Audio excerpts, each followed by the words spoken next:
Yeah, welcome back to my class. In this video, I'm going to explain how to eliminate epsilon productions and how to remove unit productions from the grammar, context-free grammar. In previous video, I explained about useless symbols and useless productions removal. So here I'm going to explain remaining two steps for simplifying any context-free grammar. So first of all, we should know how or what is the epsilon production. Suppose if any production is like capital letter implies epsilon or variable implies epsilon. I told you already, variable or capital letter or any non-terminal symbol, all are same. So all are representing capital letter only, uppercase letter. Okay, if a variable implies epsilon, then we call it as epsilon production. Epsilon production. So more in sometimes some languages are not requiring epsilon in the language epsilon. So in that case, we are supposed to remove epsilon from the grammar. Okay, so we need to identify what are the epsilon productions in the grammar. So we need to remove those epsilon productions by substituting or replacing the respective symbol in the grammar right side part with epsilon.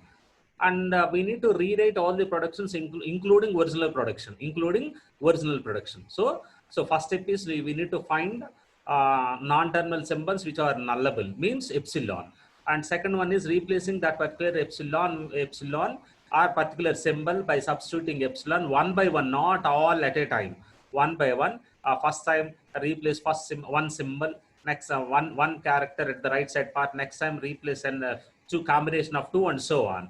And finally, whatever the productions you get, so those productions we are supposed to write in sequence, including original production. Is it clear? So repeat this step, the replacement step, for all the remaining productions which are containing epsilon production symbol.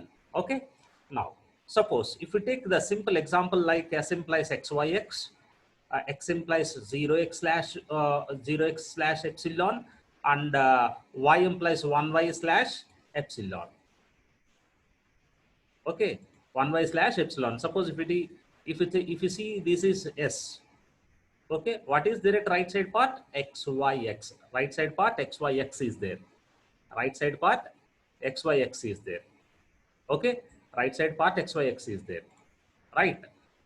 So this is xyx.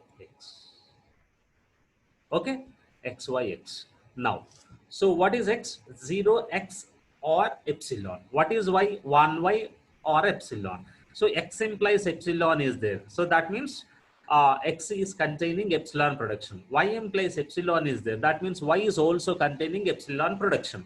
Now what is s? S is containing these two symbols. Combination of x and y only there in s. Then completely s is containing epsilon productions, because x and y are containing or having epsilon productions now. X and y are having epsilon productions. Now we need to replace these epsilon productions from the grammar. Now take one by one. Either we start with y or we can start with s. Okay, now you can start with s or you can start with y. Bottom we can start, or from top we can start. Okay, so x implies epsilon and y implies epsilon that are there in the grammar, given grammar. So x and y are containing epsilon productions. X and y are containing epsilon productions now. Okay, then our target is removing epsilon production now. Removing epsilon production now. Okay, now, so that's why take s implies xyx. S implies xyx you need to take. S implies xyx we need to take. Okay, now, so after taking s implies xyx, if the first x we can replace from any side. Either you start with left to right, or you can start with right to left, any side. Now start with left to right. Suppose if the first x at the right side part, first x is this is first x. Suppose if we replace first x with epsilon, how can we get? So that is epsilon, first x is epsilon, okay na? Then what is the symbol? Sorry, this is not. Okay, anyway, I don't use this. So first x is epsilon, right? And remaining two are y and x. So if the first x at the right side is epsilon, means if you replace this with epsilon y is y only, because epsilon is identity for concatenation. So whatever the symbol that is following epsilon or before epsilon or after epsilon, we get the same symbol. So this is epsilon followed by y is y. So yx we get. Yx we get. Similarly, if the last x is epsilon, suppose this x is epsilon, then if you replace x with epsilon, then yx is y only, then we get xy. Y is also epsilon na. Suppose if you replace this y with epsilon, then x epsilon x we get. X epsilon x. So x epsilon x means x epsilon x means x epsilon is x, xx we get, xx we get. If y and x are epsilons, if y and x are epsilons, if these two are epsilons, then we get x. If first two are epsilon, we get x. Again, we get x only. If first two symbols are epsilon and the second and third symbol is epsilon, we get x only. That's why we wrote one type. If y and x are epsilons, we get x only. One x and one y is epsilon. Either the first x and first y are first y and second x are epsilon, we get x only. That's why we wrote x one time. X one time. If both the x's are epsilons, then we get y. We cannot replace all the symbols with epsilon. If we replace all the symbols with epsilon, again we get epsilon. There is no use. There is no use. Then write all the productions, including original production. So now S implies xyx is the original production and yx is the production if we replace first x with epsilon, and xy is the production if we replace last x with epsilon. Xx is the result if we replace y with epsilon, and x is the result if we replace either this xy or yx is epsilon. And if we replace first x and last x, we get y is the result. Now, after replacing epsilon from S implies xyx, we got all these productions. We need to write original production also. So including original production, we need to write all the remaining productions after replacing the respective symbol with epsilon. Okay, na? So these are the productions we get after replacing epsilon in S implies xyx. Okay, na? Two more productions are there. Two more productions. Those productions are, one is x implies 0x. X implies 0x. In x implies 0x slash 0, yeah, right? S implies 0x slash 0. In S implies 0x slash epsilon is there. Actually, x implies 0x slash epsilon is there. Epsilon is there. Now replace x with epsilon now. If you replace x with epsilon, we get 0 epsilon. What is 0 epsilon? 0 only. So x implies 0. So there is no other symbol for replacement. Only x implies 0x is there. If we replace x with epsilon, then we get 0 epsilon. What is 0 epsilon? 0 only. 0 epsilon is 0. Then there is no other symbol for replacement. Then write the resultant production rules, including original production. Original production is 0x. So x implies 0x slash 0. X implies 0x slash 0. After replacing x with epsilon, we got these two productions. Okay. Next one is y implies 1y slash epsilon is there in original production rule. Then replace y with epsilon. 1y we get. If you replace y with epsilon, we get 1y. Okay, sorry, 1 epsilon. So if you replace y with epsilon, we get 1 epsilon. 1 epsilon is 1 only. Why 1 epsilon is 1 only? I told you already, because epsilon is identity for concatenation. So 1 we get. So y implies 1 after replacing y with epsilon. Then rewrite the productions. Rewriting productions including original production also. So y implies 1 we got after replacing y with epsilon. Here also x implies 0 we got after replacing x with epsilon. After replacing x with epsilon, there is no other symbol here. After replacing y with epsilon, there is no other symbol here. So that's why we rewritten the productions now. X implies 0x slash 0, because we need to write original production also and replace the production.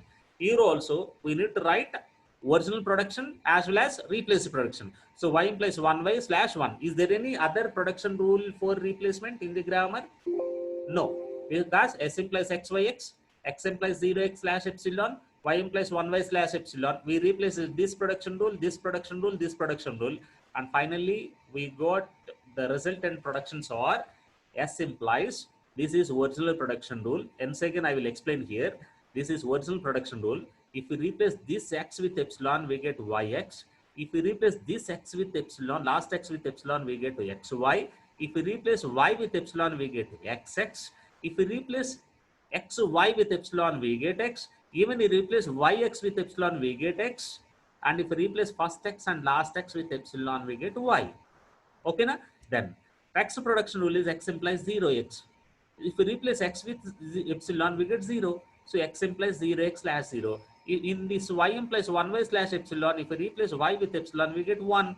Then after rewriting, we get we get original production rule also. Original production rules also. So these are the productions after replacing y with x and y with epsilons. So here we got some more unwanted productions here. Those are unit productions. So what do you mean by unit productions? So unit production syntax is variable implies one variable. So left side part of production rule is containing variable. Right side is also containing only one variable or one non-terminal symbol or one capital letter. Then we call it as a unit production now. Now we are going to see how to remove unit productions from the grammar. So yeah, up to here I explained how to replace or remove or eliminate epsilon from the grammar. Now I am going to explain how to remove unit productions or how to eliminate unit productions. What do you mean by unit production? If variable implies variable, means uppercase letter implies only one uppercase letter at right side part, or one non-terminal implies only one non-terminal letter right side part.